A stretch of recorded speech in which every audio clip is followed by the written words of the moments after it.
오늘은요, 창세기 연구를 잠깐 쉬고 공부만 계속하면 지루하실 수 있으니까 요한복음에 있는 말씀을 주제 성경절로 한번 말씀을 드려보려고 합니다. 요한복음 11장 33절로 35절에는 예수님께서 눈물을 흘리셨던 장면이 이렇게 기록이 되어 있습니다.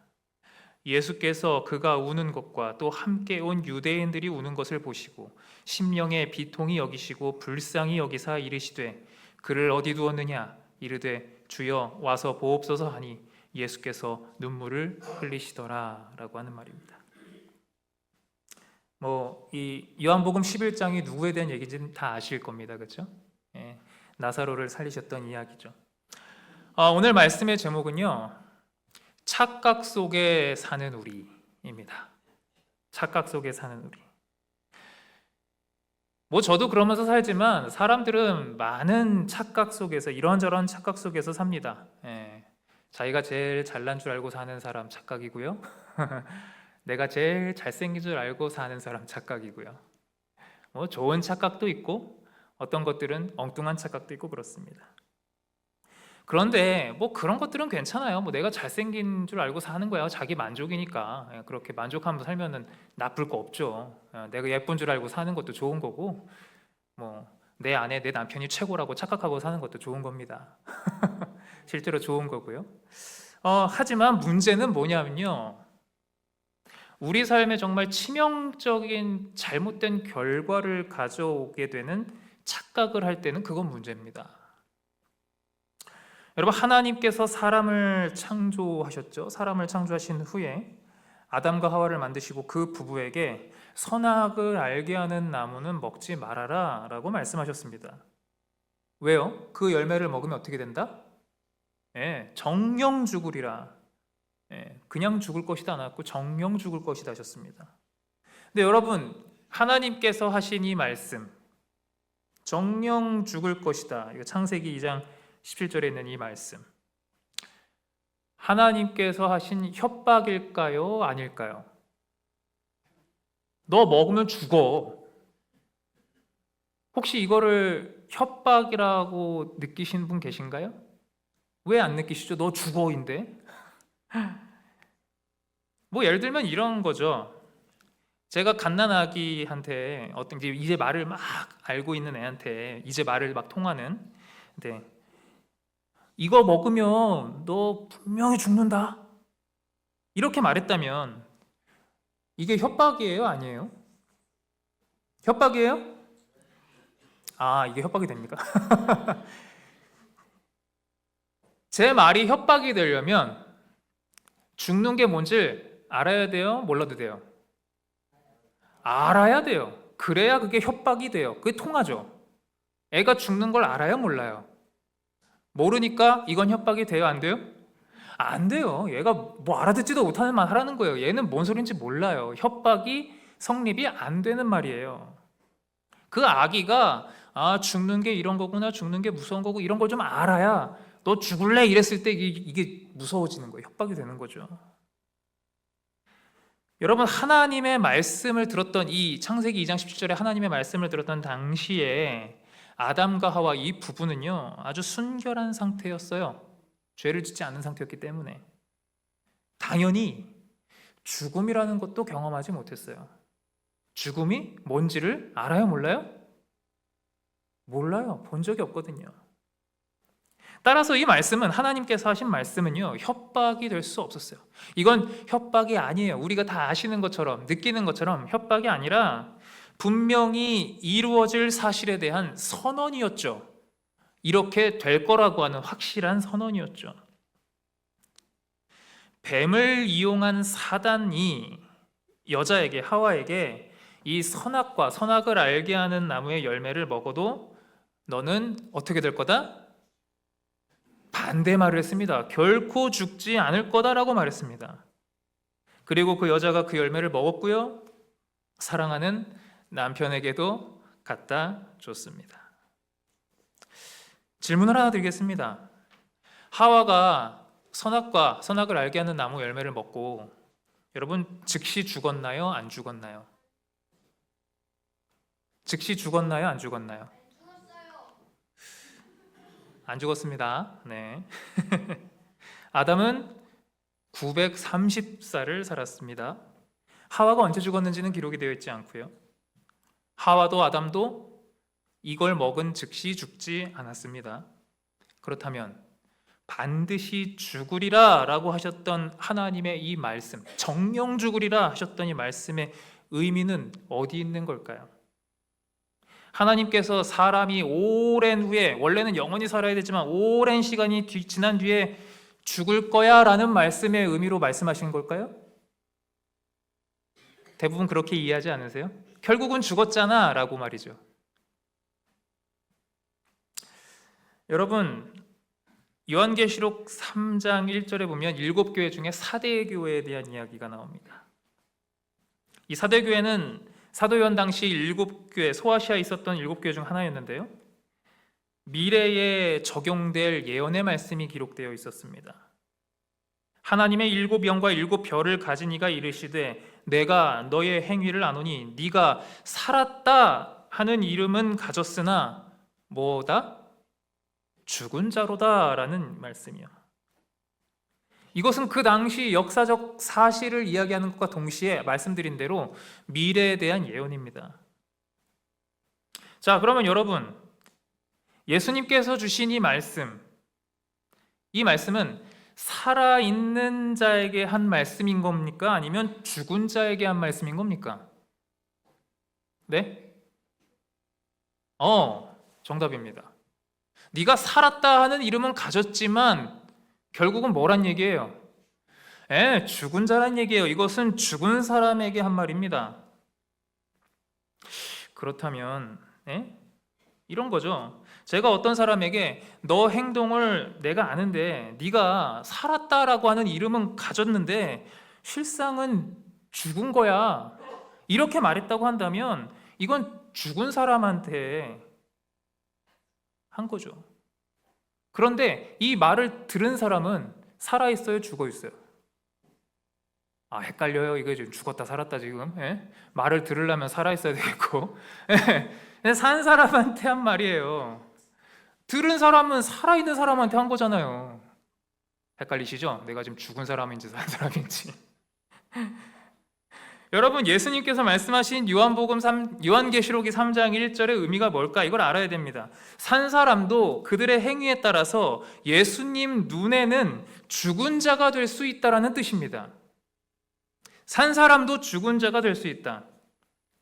그렇다면 다시 좀 질문을 드려볼게요. 창세기로 다시 넘어가서 결국 오늘 창세기를 공부하게 되네요. 여러분, 아담과 그의 아내가 하나님께서 먹지 말라고 하신 그 선악과를 따먹었을 때 죽었습니까? 살았습니까? 예수님 보시기에.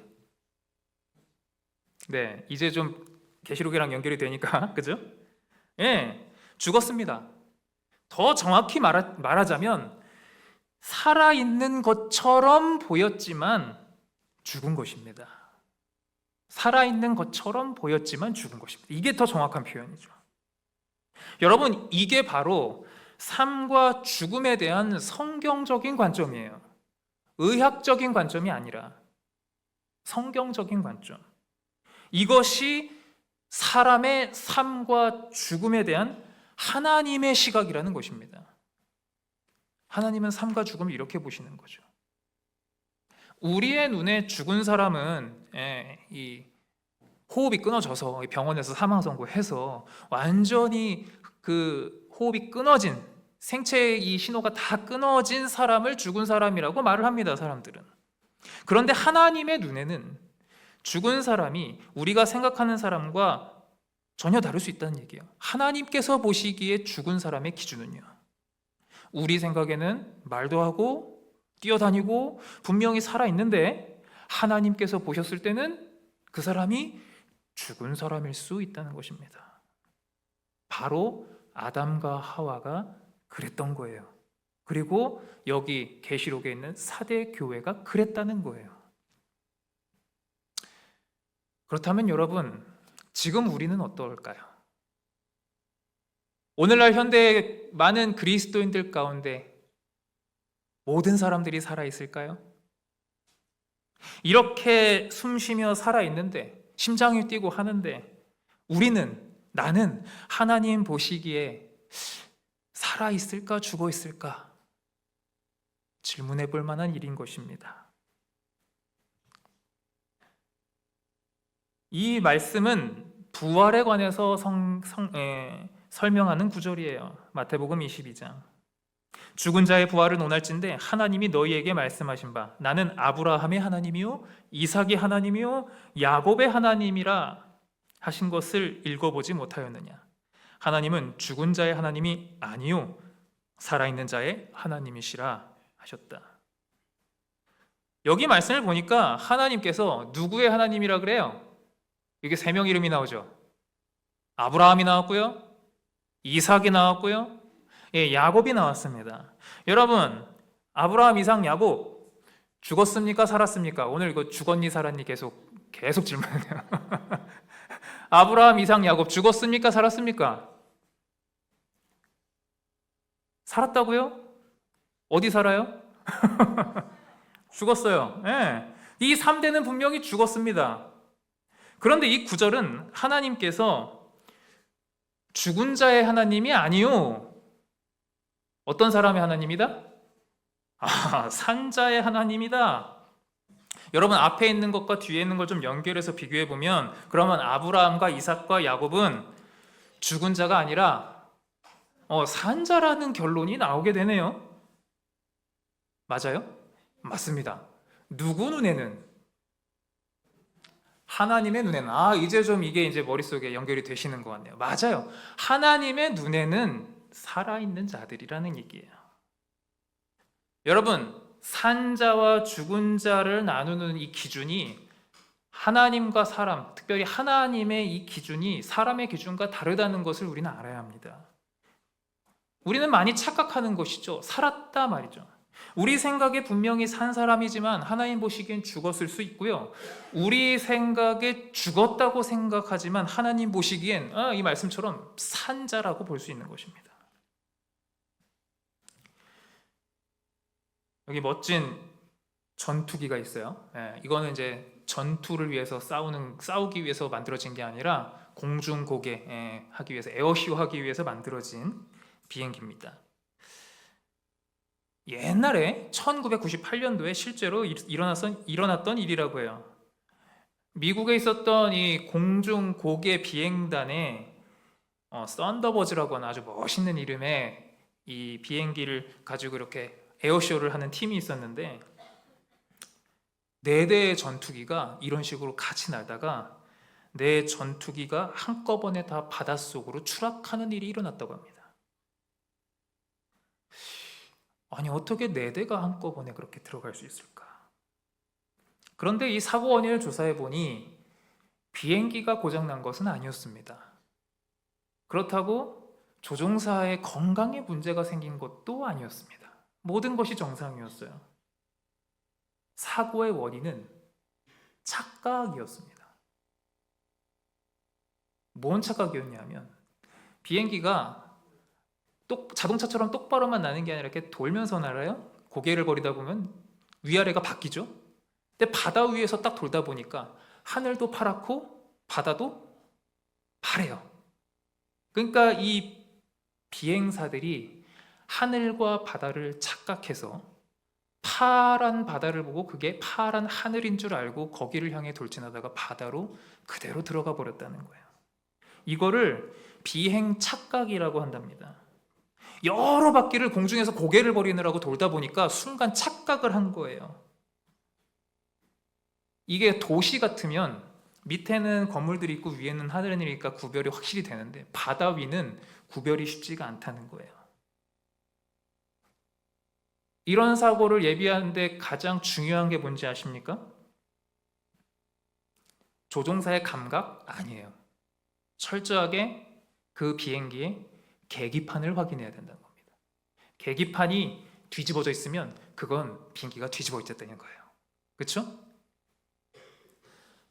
이 착각으로 인해서 엄청난 피해를 본 것이죠. 하늘인지 바다인지 모르고 착각하면서 살았던 것이죠. 여러분, 예수님께서는 그 제자들이 훗날에 모두 자신을 버릴 것이다 라고 예언을 하셨어요. 말씀하셨죠. 그런데 그 중에 혈기왕성했던, 가장 성격이 아주 적극적이었던, 말도 제일 많았고, 베드로가 그런 얘기를 하죠. 다른 제자는 다 버릴지 몰라도 나는 그렇게 안 하겠다고. 다른 제자들 기분 많이 나빴을 겁니다. 그죠? 지가 뭔데 우리가 다 버려도 지가 안 버린대 생각했을 거예요. 그런데 여러분 다 아시는 것처럼 베드로는요 착각하고 있었죠. 뭘 착각했어요? 자신의 영적인 상태에 대해서 착각하고 있었어요. 요한계시록 3장에서는 남은 교회의 형편을 보여주는 라오디게아 교회가 나옵니다. 이 라오디게아는 얘기 많이 들으셨죠? 그 기별의 핵심이 뭐냐? 결국은 라오디게아 교회에 보내는 기별의 핵심도 그 사람들이 자신들의 상태에 대해서 착각하면서 살고 있다는 것입니다. 그래서 여러분, 우리는 자신의 상태를요, 어떤 느낌 혹은 판단, 자신의 생각에 의존해서는 안 된다는 것입니다. 그럴 때 우리는 굉장히 치명적인 착각에 빠질 수가 있다는 거예요. 우리는 자신의 상태를 절대 변하지 않는, 아까 비행기에서 뒤집어지는 걸 예방할 수 있는 유일한 게 뭐라 그랬어요? 계기판. 우리의 영적인 상태에 대해서 가장 확실하게 말해줄 수 있는 것은, 계기판은 말씀뿐입니다. 그 말씀의 나를 비춰보지 않으면 내 상태를 알 수가 없어요. 그냥 내 생각에 그저 그렇게 잘 지내는 것 같아라는 건 착각일 가능성이 많다는 것이죠. 그래서 우리는 말씀 안에서 내 영적인 상태를 자꾸 봐야 되는 것입니다. 착각에 빠지면 안 된다는 거예요. 우리 중화동 지역에 이웃들이 많이 살고 있습니다. 여러분들의 사는 각 집 주변에도 이웃들이 많이 있을 거고요. 그 이웃들 보면 다 건강하게 운동도 하고 식사도 잘하고, 그죠? 다 살아있는 사람들입니다. 그런데 하나님 눈에도 그들이 살아있을까요? 이 교회는 어떨까요? 저는 어떻겠습니까? 하나님의 말씀을 듣는 우리는 다 살아있다고 볼 수 있을까요? 질문해 봐야 되는 것입니다. 아담과 하와가 선악과를 먹은 후에 창조함을 받은 그때와 완전히 달라져 버립니다. 이 부부를 통해서 우리가 살았다 이름은 가졌지만 죽은 자인지를 어느 정도 살펴볼 수가 있습니다. 첫 번째, 이들은 죽은 자가 된 이후에 자신들의 수치를 가렸습니다. 여러분 다 아시죠? 자신들의 수치를 가리기 위해서 무화과 나무 잎으로 옷을 해서 가렸다 그랬습니다. 여러분, 우리가 혹시 말실수를 하거나 행동에 대한 잘못을 했을 때 대부분 어떻게 결심을 하나요? 이거 말 조심해야겠다. 그런 행동을 하지 말아야겠다. 이런 결심을 합니다. 그런 잘못된 행동을 고치기 위해서 애도 쓰죠. 그런데 우리는 내가 아침에 기도를 했었나? 내가 그 순간 혹시 하나님을 놓치진 않았나? 내가 하나님보다 내 생각과 내 마음을, 내 감정을 먼저 생각하지 않았나? 라는 질문은 잘 하지 않습니다. 많은 순간 우리는 문제가 생겼으면 그 문제로 인해 드러난 결과만을 고치려고 하지, 그 문제가 시작된 근본적인 마음에 대해서 생각을 하지 않는다는 것입니다. 내가 그 순간 하나님을 놓쳤구나 라는 생각을 말이죠. 아담 부부가 그랬어요. 죄를 짓고 난 이후에 자신들이 벌거벗은 그 원인을 고치려고 하지 않고 그 결과를 가리기에 급급했다는 것입니다. 그들의 수치를 가리려고 그랬어요. 혹시 우리의 모습이 이렇진 않은지 봐야 되는 것입니다. 두 번째로, 하나님을 피합니다. 동산 나무 사이에 숨었다 그랬죠. 여러분은 어떻습니까? 하나님 앞에 나오는 것을 즐거워하신가요? 아니면 할 수만 있으면 피하길 원하십니까? 당연히 하나님 앞에 나오시길 좋아하시겠죠. 근데 우리 학생들에게 이런 질문을 좀 던져볼까 합니다. 학생들이 많이 안 보이네. 저 뒤에도 있고 이 앞에도 있고. 예. 우리 학생들 금요일 해질 때가 행복합니까? 아니면 토요일 해질 때가 행복합니까? 아주 솔직한 대답 감사합니다. 토요일 해질 때가 행복하답니다. 안식일이 너무 행복해서 그랬나 봅니다. 예. 고백하자면 저는 꽤 많은 시간, 제 인생에 꽤 많은 시간 토요일 해질 때를 기다리면서 살았더랬습니다. 예, 그게 솔직한 마음이었어요. 하나님을 나아가는 걸 즐거워한다고 했지만 피하는 때가 있었던 것이죠. 세 번째로 그들에게는 두려움이 생겼습니다. 하나님 앞에 두려움이 생기고 평안이 사라졌죠. 혹시 우리의 삶 속에서 두려움이 자꾸 생기고 잡념이 많아지면서 내 마음속이 자꾸 복잡해지는 그런 경험들을 많이 하지 않나요? 직장일이건 내 가정의 일 때문이건 자식 문제건 아니면 서로 부부간의 문제건 자꾸 두려움이 생기고 어두움이 내 마음을 짓누르고 할 때가 있지 않나요? 네 번째, 변명과 핑계가 생깁니다. 아담은 잘못에 대해서 당신이 만든 이 여자가 나를 이렇게 했습니다라고 얘기했어요. 정확하게. 당신이 만든 이 여자가. 여자는 하나님이 만든 뱀을 탓했고요. 똑같습니다. 우리도 잘못했을 때 많은 부분 내 환경을 탓할 경우가 많죠. 내가 이런 환경이 아니었으면 이렇지 않았을 텐데, 내 남편이 저렇게 말 안 했으면 내가 이렇게 바가지도 안 긁을 텐데. 환경에 대해서 여러 가지 변명하고 남을 탓하는 마음이 분명히 있죠. 여러분, 이런 것들을 종합해 볼 때 하나님 앞에 불순종하고 죽은 모습으로 살았던 아담 부부와 우리의 모습이 상당 부분 많이 닮아 있다는 것입니다. 다르지 않다는 거예요. 하나님께서 아담과 하와를 창조하셨을 때 처음에는 이렇지 않았어요. 이런 아담과 하와가 죽은 상태였다면 우리도 하나님 보시기에 죽은 상태일 수 있다는 거예요. 그리고 이런 우리를 위해서, 죄로 말미암아 죽은 우리를 위해서, 우리를 살리기 위해서 예수님을 이 땅에 보내셨다는 사실입니다.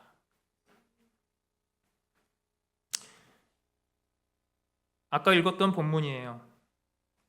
예수님께서 그 장례식에 모인, 나사로의 무덤 앞에 모인 사람들을 보면서 눈물을 흘리신 장면이에요. 여러분들은 혹시 주변에서 뭔가 이렇게 잘못하고 이렇게 실수하는 사람을 보면 그 사람을 이렇게 좀 미워하는 마음이 커지나요? 아니면 불쌍히 여기는 마음이 커지나요? 아우, 착하다. 불쌍히 여겨야 되는데. 근데 많은 부분 누가 실수하고 잘못하면 그게 그렇게 못마땅하고 그게 그렇게 밉게 여겨진 때가 많더라는 거예요. 특히 내 가까이 있는 사람이 그럴수록 말이에요. 차라리 좀 멀리 있는 손님들은 괜찮은데 내 가족이 그럴 때 참 밉고 받아들여지지 않죠. 그런데요, 예수님께서는 결코 죄인을 미워하지 않으셨다는 거예요. 예수님께서는 죄인을 불쌍히 여기신 분이십니다. 방금 읽은 이 말씀은 나사로의 그 무덤 앞에 가셨을 때 그 무덤 앞의 상황을 보시고 우신 것입니다. 예수님이 나사로를 위해서 우셨어요? 아닌 거 다 아시죠? 뭐 여러 차례 이 말씀을 들으시면서 아실 겁니다. 나사로는 예수님께서 살리실 거예요. 그렇기 때문에 나사로를 위해서 우신 게 아니었어요. 그러면 누구를 위해서 우신 거예요? 누군지도 모르는 거기 모인 사람들을 보고 우셨어요. 어쩌면 막 처음 본 사람들, 그런데 거기서 그 앞에서 울고 있는 사람들, 예수님은 그 사람들을 보고 우셨어요. 그것뿐일까요? 시대의 소망의 말씀입니다. 각 시대의 나라와 각 시대와 각 나라에 사는 인간 가족들의 고통으로 말미암아 예수의 마음은, 예수의 가슴은 찢어지는 듯하였다. 죄 많은 인간의 재난은 예수의 심령을 무겁게 짓눌렀고 그가 그들의 모든 고통을 덜어주시려고 하실 때에 그의 눈물의 샘이 터졌던 것이다 라고 말이죠.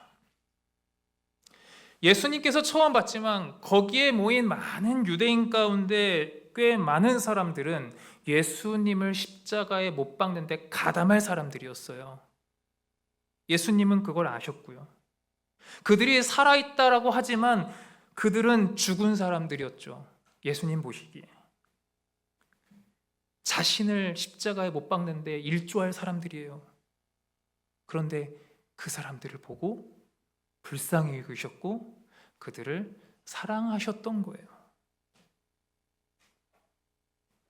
예수님께서는 나사로를 살리시면서 굳이 며칠을 보내서 시체가 썩어가는 시간까지 견디면서 늦게 가신 확실한 이유가 있었어요. 나사로를 살리시는 게 목적이 아니라 나사로를 살리시면서 하나님의 능력을 확실하게 보여주심으로써 그것을 바라보는 그 주변에 살아있다 하는 그 죽은 자들을 살리고 싶으셨던 거예요. 맞습니까? 맞아요. 나사로만 살리려고 한 게 아니에요. 그때 예수님이 흘린 눈물은 그 주변에 있는 사람들을 위한 눈물이었어요. 뿐만 아니라 이 시대의 소망 말씀처럼 여기 앉아있는 우리 각 시대와 각 나라의 사람들의 고통을 보시고 그걸 생각하시면서 흘린 눈물이라고 하시는 거예요. 여러분, 죄가 내 마음을 짓눌러서 온갖 잡념들이 내 머릿속을 눌러서 여러분 눈물 짓기도 하고 힘든 때가 얼마나 많으셨습니까? 기분 좋게 편안하게 하려고 하는 신앙이 도움이 되지 않는다고 느낄 때도 있으셨을 거예요. 내가 너무 힘들어서.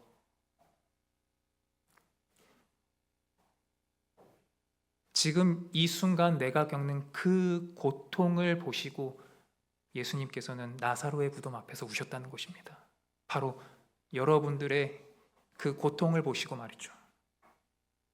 우리가 겪고 있는 이 죄의 결과의 그 고통은요, 예수님의 마음을 무겁게 했다는 것입니다. 예수님께서는 사람들이 겪고 있는 이 고통을 함께 겪으시고 함께 아파하시고 함께 눈물을 흘리고 계신다는 것입니다. 여러분, 이 사실에 대해서 감사하지 않으십니까? 멀찌감히 보고 멀뚱하니 쳐다보시는 분이 아니라는 거예요. 여러분, 2019년도에 인터넷에 당산역, 아마 아시는 분 계실지 모르겠는데 당산역에서 이 취객이 난동을 부린 일이 있었어요. 뭐 술 마시고 지하철역에서. 그런데 한 방에 제압한 멋진 20대 일반인이라는 제목이 영상이 딱 올라온 게 있었습니다. 누가 핸드폰으로 찍은 거예요. 취객을 한 방에 제압했대요. 20대 남자가. 어떻게 제압했을까요? 야 해가지고 팔을 뒤로 꺾어가지고 딱 제압했을까요? 그러면 뉴스에 그것도 나오나? 여러분, 취객을 어떻게 제압했는지 그 영상을 잠깐 좀 보여드리겠습니다. 소리 나오게 좀 해주십시오.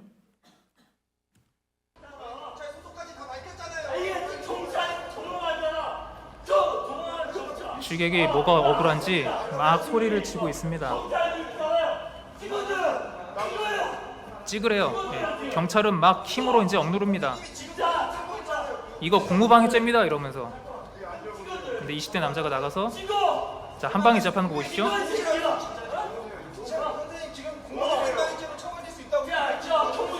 경찰은 처벌될 수 있습니다 얘기하는데 20대 남자가 어떻게 제압하는지 보십시오. 뭐 해주고 있어요? 안아주고 있어요. 저기 저관님 있잖아요. 그러니까 거짓말처럼 조용해졌습니다. 저 남자가 안아주는 순간 죄송합니다. 한 방에 제압했네요. 우리가 생각하는 거랑 좀 다르죠? 네, 맞아요. 생각보다 공감이라는 이 힘은요, 굉장히 큽니다. 실제로 심리학 용어 중에 공감적 고통이라는 단어가 있더라고요. 이게 뭐냐 하면요, 남의 고통을 보기만 하고 듣기만 해도 자신의 고통처럼 느끼는 상태를 말하는 심리학 용어랍니다. 공감적 고통. 이 취객을 진정시킨 힘은 팔꺾기가 아니었죠. 아마 공감일 것입니다. 요즘 사람들이 어쩌면 많이 바라는 것이, 여기 앉아 계신 우리 성도님들도 공감이 아닐까 생각합니다. 사람은요, 다른 사람으로부터 공감받을 때 행복을 느낍니다. 내가 내 아내에게 공감받을 때, 내 자녀에게 공감받을 때, 내 남편에게 공감받을 때. 따라서 우리가 다른 사람에게 행복을 주려면 공감하는 능력을 길러야 돼요. 내 MBTI와 상관없이 말이죠. 사람에게 공감적 고통을 느낄 수 있는 자질이 필요합니다. 그런데 공감도 먼저 경험해 본 사람이 공감을 제대로 잘할 수 있다는 것입니다. 우리에게는 이 공감적 고통을 확실하게 보여준 대가가 계십니다. 바로 예수님이시죠. 예수님께서는 지금도 우리를 공감하고 계십니다. 지금도 우리가 당하는 고통을 자신의 고통처럼 느끼고 눈물을 흘리시는 분이십니다. 우리를 향한 사랑이 때문에 그러시죠. 그래서 예수님께서는 눈물이 많으신 분이에요. 여기 어느 분 하나 인생에 굴곡 없이 살아온 분 없으실 것입니다. 어쩌면 여기 열 몇 살, 아니 7살 인생에도 굴곡이 있을 거예요. 다 나름 자기 힘든 게 있거든요. 부모님에게 받은 상처가 있을 수 있고요. 내 배우자에게 받은 상처가 있을 수 있고요. 내 자녀에게 받은 상처가 있을 수 있고요. 내 친구, 교인, 어쩌면 목사님에게 받은 상처가 있을 수도 있습니다. 상처의 모양은 다 다르지만 한 가지 공통점이 있습니다. 다 사랑받지 못해서 생겨난 상처란 사실이죠. 그런데 우리의 상처가 아무리 클지라도 여러분, 예수님을 바라보시고 예수님을 만나시고 예수님을 경험하시면 그 상처가 치유될 수 있습니다. 예수님의 사랑은 우리의 모든 상처를 넉넉히 치료할 수 있는 큰 사랑이기 때문입니다. 예수님을 경험해야 되는 것입니다. 우리의 모든 상황을 말할 때 얼마든지 공감해 주실 수 있는 분이시기 때문에, 그래서 우리는 예수님 안에서, 그 눈물 흘리시는 예수님 안에서 행복을 경험할 수 있다는 것이에요. 그것이 어쩌면 우리의 삶에서 경험할 수 있는 이 신앙의 가장 큰 유익이 아닐까 생각합니다. 우리 모든 성도 여러분들께서 내가 죽었다라고 느꼈을 때 우리 주님을 찾게 되시길 간절히 바랍니다. 죽은 자를 위하여 오신 것입니다. 내가 살았다 하는 사람이 아니고요, 내가 죽었구나 하는 자에게 오신 분이 예수님이시라는 거예요. 바로 그 죄 가운데 허덕이는 사람을 위해서 오셨고 공감해 주신다는 사실이에요. 제가 오늘 찬양을 하나 준비했는데 공감하시네라는 찬양이에요. 아마 어르신들한테는 이 찬양이 좀 생소하실 수도 있습니다. 이게 젊은 세대가 부르는 찬양인데 가사가 참 좋아서 제가 이 찬양을 좀 준비해봤습니다. 공감하시네. 우리 주님을 찾고자 바라는 마음 가운데 힘이 되셨으면 좋겠습니다.